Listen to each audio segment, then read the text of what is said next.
Hi, I'm Brandon. And I'm Megan. For years, we were stuck in a rut, always complaining that nothing ever changed for us. And then we realized if we wanted to improve our lives, we had to put in the work. Each week on this podcast, we'll get into an aspect of personal growth, relationships, or just life. Through our own experiences and guest interviews, we hope to inspire you to make your own positive changes. Welcome to the Fools in Love podcast.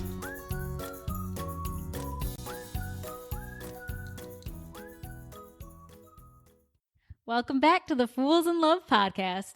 Welcome back, y'all. We are so happy you're here. If you've been here before, welcome back again, I guess. And if you haven't been here before, welcome. I just want to know, how many times can we say welcome in one intro? That's a very, very strong thing. I don't know, but thank you for bringing it up, and you're welcome. No. All right, guys. Today we are talking about living in the present.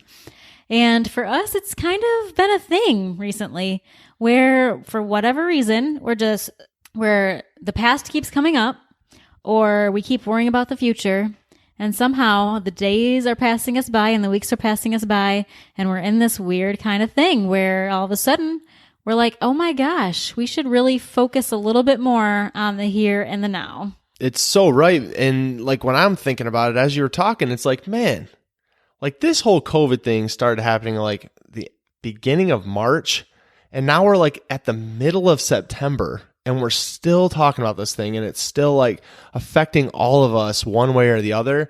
I think for me, that has a lot to do with the future part of it. Mm-hmm. But you're right.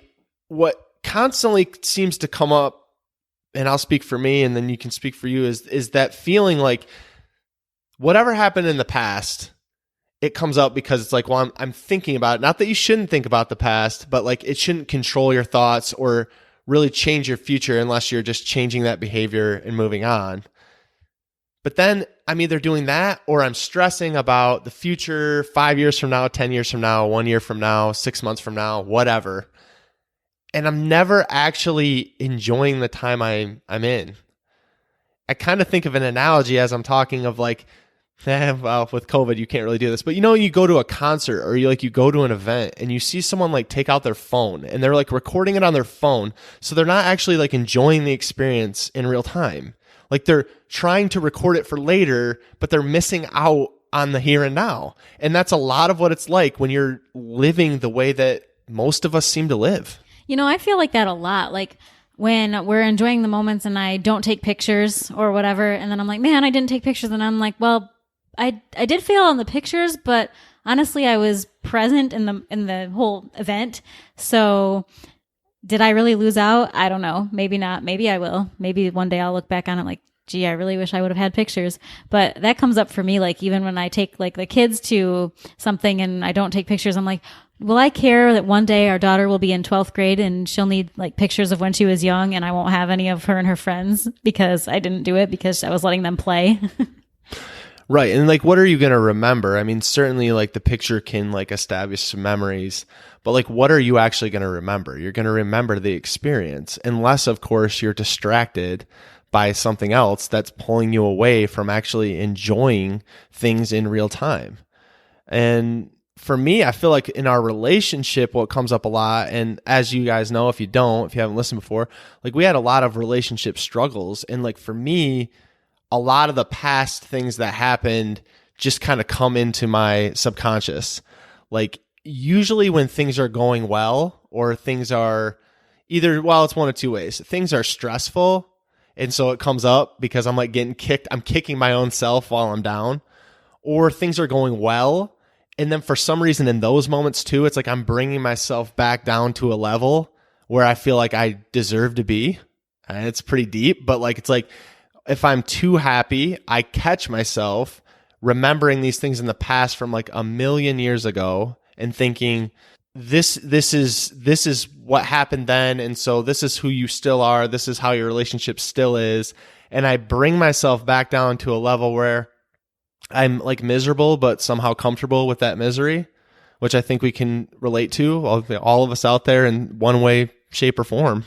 Right. I mean, so to be a little more specific, basically, back in the day when our marriage was almost done, Brandon had to live with me telling him that I wanted a divorce. And so obviously at that time he felt unloved. Well, in today's day and age, here we are 8-9 years later, whatever. And that feeling when he's down, when he's putting himself down, either because he's already stressed or because he's happy and he wants to go down that level, he'll let that creep in. So sometimes he'll be like acting just a little bit different. And I'm like, I think he's having some hard times right now. And that's when he's trying to like grapple with those things where he might not feel all the love, even if I'm not even doing anything, where he's just putting that back on, putting that past back into our current situation, which then affects our future situation because we're having struggles right now that are related to things that are already done and preventing us from being happy currently and several weeks, months down the line. Yeah, and the actual term for that is projection. Like I'm projecting. And what that means is the feelings that I have inside, I'm projecting or putting those onto you, like that's your belief, because that's my own insecurity. So I'm saying those things to you, and eventually it becomes self-fulfilling prophecy, because if I keep saying those things to you, you might actually feel that way, and then my worst nightmare will come true type thing.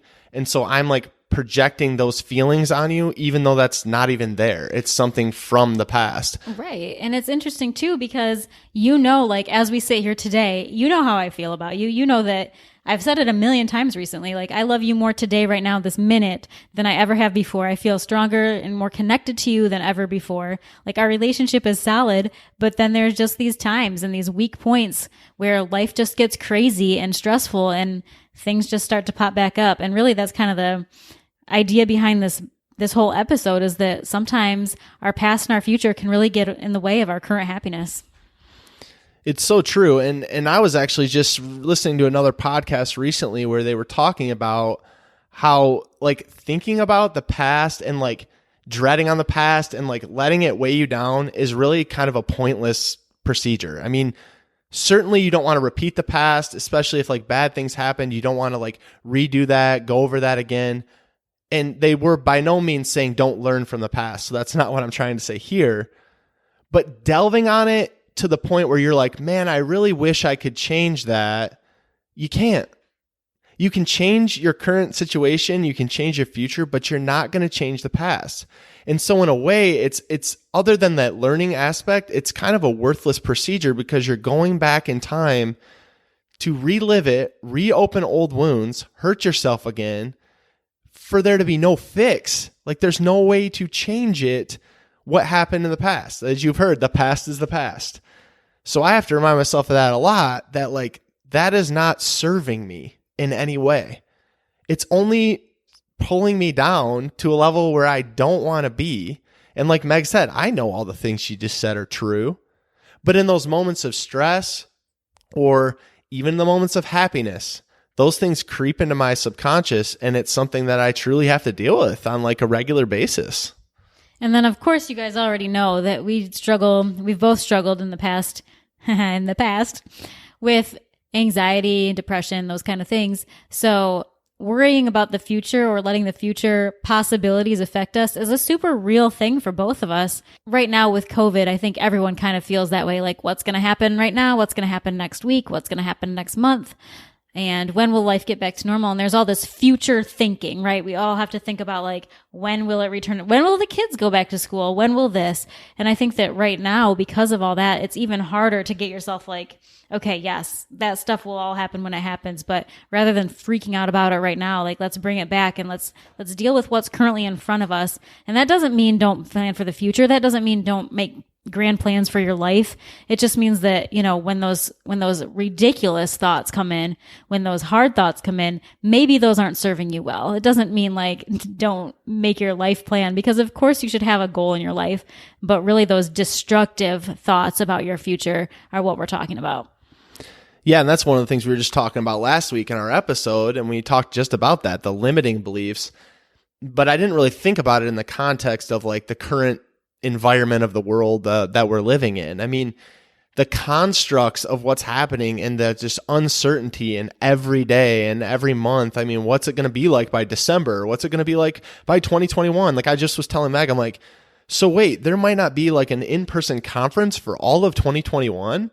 And it's like, well, maybe there won't be forever. I don't know. Maybe like the whole live event scene will change. I don't really know, but those things will like consume your thoughts. And for me, they definitely make it more difficult, even though like it wasn't clear to me until you were just talking about that. My planning for the future, it's like, is it even worth like trying to figure this stuff out because of the way things currently are? Well, Yes. that's yes, of course. And that's like not what I'm trying to like go up against. Like Meg said, it's very important to plan and do things for the future. The thing is, we just get caught in that place where the past is weighing us down. At least I do. The past is weighing me down on a regular basis. I start thinking about the future, worrying about the future. I'm anxious, and then I become depressed. And all of the emotions that come up from either the past or the future, all the things that are stemming up in my brain during those times, they're actually changing my current reality. Like they're changing how I'm coming forth as a husband, as a spouse, as a boss, as a like business owner. Like every day, those things are creeping in and they're making a real difference in the person that I'm going to be. Therefore, like I'm going to have more stress in the future because I'm not doing the things I have to do today to be prepared or to like set myself up for a quality future later. I love that you brought that up too, Rand, because for me, when I experience either side of this, when I'm living in the past and feeling depressed or when I'm living in the future and feeling anxious, I'm just really not who I am trying to be. So I'll be like a less patient, and I'm not patient to begin with. I'll be a less patient mom than I even usually am. Or I'll get mad at you for things that normally I just do and don't think about. Like suddenly me doing the laundry, which is not that big of a deal for me, is like the world's worst thing just because it's not you and it's not any crazy thing. And you do plenty around the house to justify that I take most of the laundry. But suddenly like silly, dumb things like that are like a big problem for me. And that's just something that I've noticed about myself, especially is just like my lack of patience or tolerance for anything, even when it's normally a thing that I'm totally fine with. Yeah. And I had talked about like how I feel like for me personally, like I'll level the playing field in my own mind. Like I'll bring myself back down. Do you find that that's true for you? Like when you're getting mad about like something as like, you know, minimal as like the laundry or something, do you feel like that's you inside like leveling yourself out, like saying like, well, what I'm trying to say is like in those, are you happy in those times and you're bringing it down, or you're already in a negative space so you're like kicking yourself down further? Do you feel yourself trying to like level yourself out, or does that not make sense to you? I think in the smaller moments, I think it's usually that I'm already in a negative spot, and rather than pull myself up like I know that I should do, I think that's when I'm just kind of like, I'll let myself go more negative. And that's when I'll let like, you know, the laundry failure of 2018, or there is no laundry failure of 2018, obviously, but I'll let something silly like that from the past pop back up and really irritate me now, or just other small things like that. But I do totally understand what you're saying, because I think for bigger, like grand scheme of life things, I do fully understand and grasp what you're saying, because there are plenty of times when I'm like, man, life feels really good right now. Like I feel like this is one of the best years, you get best months, best weeks, whatever. And then like something silly will like start to pop into my brain about like my past failures as a wife, as a mother, as whoever. And I'm like, oh my gosh, why am I like this? Why am I who I am? And those kind of thoughts will intrude, but it's usually on a bigger level. I think my day-to-day annoyances tend to be because I'm already upset and not doing what I should do to get myself out of it. Yeah, it's fascinating because like the thing we were talking about last week with the limiting beliefs is you start to recognize that that's happening. And that's probably the best thing you can do in this situation too, is recognizing that like, hey, I'm already going down a bad place. And I'll just be real transparent right now. This week has felt like that for me. Like I was like, I'm coming off a holiday weekend. We had some family in town. Like it was a great time. It was a great experience. I enjoyed it. But even during that time that I was like enjoying it, I found like ways to get irritated with you, for example. Mm-hmm. Like to bring like it was like I was having too much fun, like I was enjoying it too much. So I found little things to get like irritated with you over, even though any other time they wouldn't have even been a thing. It was like I was limiting myself. So limiting then your happiness. limiting my happiness, right? And then coming off of that weekend, as most of us do, coming off a vacation, a long weekend, a trip, whatever, it's hard to get back in the grips. And I feel like today, we're recording this on a Friday. I feel like today I've gone this whole week and I'm like, I still don't have my feet under me. Mm-hmm. And so I almost feel like my excuse would be, this week's kind of already gone. I even said this to Meg in full transparency. I was like, I just feel like this week's already lost. There's nothing else for me to do. I'll get back to it next week. It's a very dangerous game, by the way. Very dangerous. And trust us, we struggle with this all the time, because what if next week turns into like, maybe tomorrow, and then next day after that, and all of a sudden it's been like 2 weeks before you've really put in the work of the things that you should be doing. Right, and it affects the day-to-day, because now, like, we're behind on a lot of things we're supposed to be working on. Like, I know in my mind that we're behind on them. And then, like, it causes stress and anxiety because I'm not living in the present moment. You have to be present in the present to make the future like what you want it to be. And like, I have to remind myself of that, because most of the time, and I know y'all can relate, you're doing things day after day. And even if they're the right things, they're small stepping stones. But over time, if things don't change right away, those stepping stones seem worthless almost to you, that they're not actually leading you anywhere, that they're leading you astray. But the things that you put down in the present are going to affect your future. But if you're constantly only thinking about the future and where you want to be in 10 years, you get stuck and you're not doing the work in the present to get to that place in the future. And what's going to happen is you're going to get to that place in the future and you're not going to be anywhere near where you need to be accomplishing those things that you've set forth. And something that we've both really done that kind of helps us keep in the present, and not as much as it probably should, because we both do kind of have that issue where it's harder to be in the present. But one thing that we've really found that is helpful to us is just gratitude, writing down things we're thankful for, because I'm not going to generally put down something that I'm thankful for that happened like 3 years ago, right? Like, I'm going to think of like this morning or last night. Like, every single thing that I write down is just recent. And I feel like that has really helped me concentrate on what's going on currently in my life currently, and what there is right now today to be thankful for. Right. Yeah. And I definitely do that too. And it's cool because you know that every day you're going to have to write down things you're grateful for. So like throughout the day, I'm not even really, but I'm subconsciously looking for things that I can be grateful for, because I'm not going to write down the same 5 things every day. And so I want to make sure that I'm looking for things that I can put down that I'm grateful for, but that's in the moment. That's in the present time. That's today. Or if I'm filling out tomorrow, that's from yesterday. Or like, if I'm filling out for that day, I'm like, these are things I'm looking forward to that are coming up today.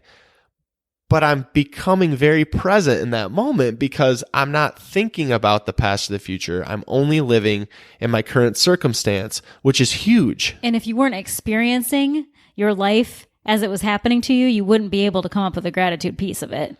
Like, if you were just simply living in the past or the future, how would you even see what's happening right in front of you? Which brings me to a really good point that I want to make sure I say is one thing that's super important for us to be able to live more in the present and worry less is putting down our phones. Right. Yeah. That's so true. And the best part is, like, never, ever, maybe you have, I doubt it. Some of you out there might have. But when I'm filling out like my daily gratitude, I'm never like, I'm really thankful for my iPhone. Like, No. I'm so thankful for this thing. It's really just adding so much value to my life. Thank you so much, Apple, for making this beautiful iPhone. Sorry, Apple. But like, I've never once done that. And actually, like, I feel so much like I need it in my life. And I'm definitely like trying to sway away from the addiction of it. What I've actually done, I actually saw Jay Shetty did this. If you haven't listened to his podcast, it's great. This isn't a plug, but like I enjoy listening to it. But he talked about how like he won't even have his cell phone in the house. Like, he actually would put it, he was so bad with it, picking it up every day, that he'd put it out in his car and lock it and come back inside, and then he'd go to sleep. And it would be the only way that he could prevent himself. And then eventually now he's not still doing that. But by hearing the fact that he did that, I decided to try it. And what I was doing is me and Megan wake up at 4 a.m. every day. I was waking up at 4 a.m. and I'd grab my phone and I'd pull out Instagram and I'd just click on Instagram. Then I'd go to my email and I'd click on my email. It teaches you to be very reactive. So like immediately you're waking up and you're reacting to everything that's going on. So what I've learned is I actually don't pick up my phone until 6 o'clock now. So like that might not seem like a big deal, but it was based on how I'm using it. And you would have to kind of assess for yourself how much you're actually using it and how much of like a detox, they like to call it a digital detox, that you're willing to do.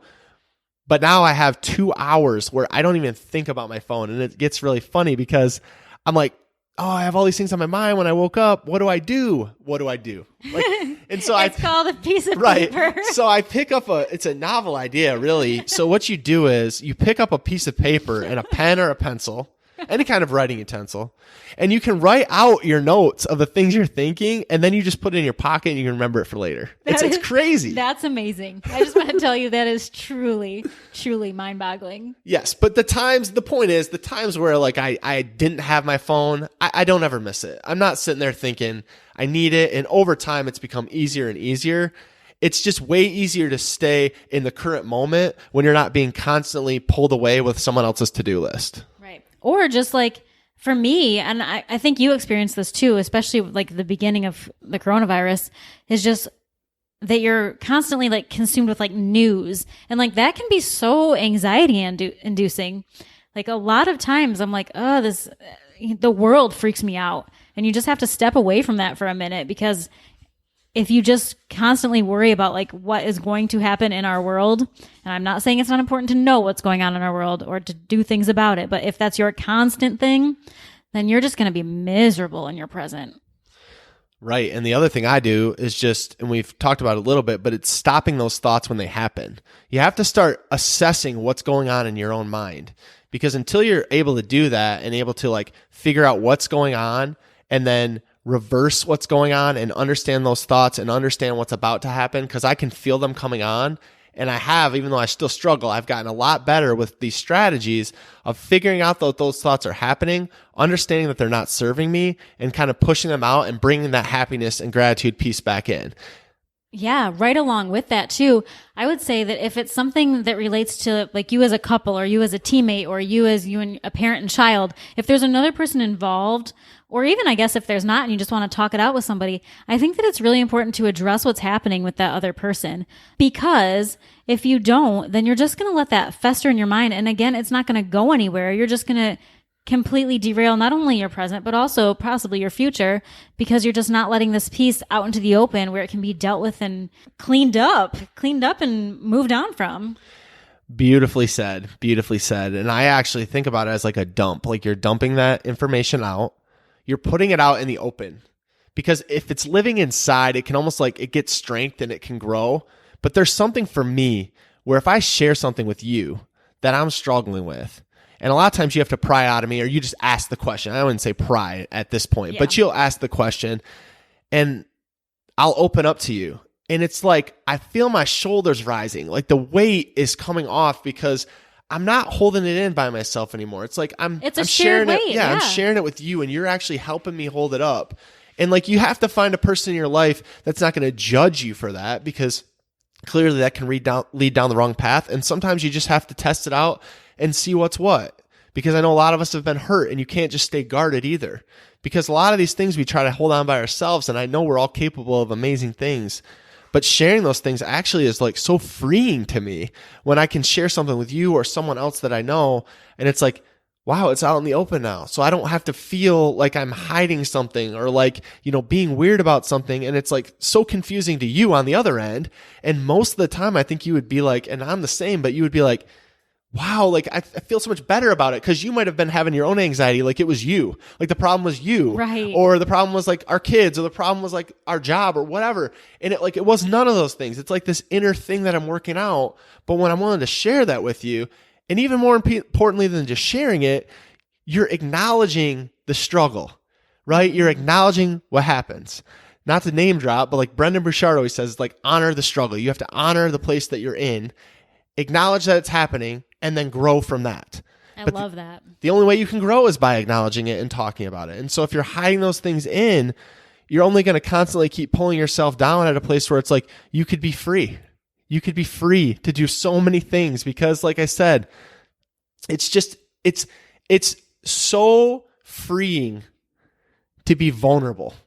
This is off topic, but it's so freeing to be vulnerable and actually like allow someone else in, because you not only get their feedback, but like you just feel free and like the weight's lifted off your shoulders. Yeah, don't carry the load when you don't have to. I mean, it's going to exponentially improve your life when you have somebody that can just be that person, whether it's related to them or not, where you can just talk about those things. And I know it went a little bit off topic, like Brandon was saying, but I think it's super important to have that person.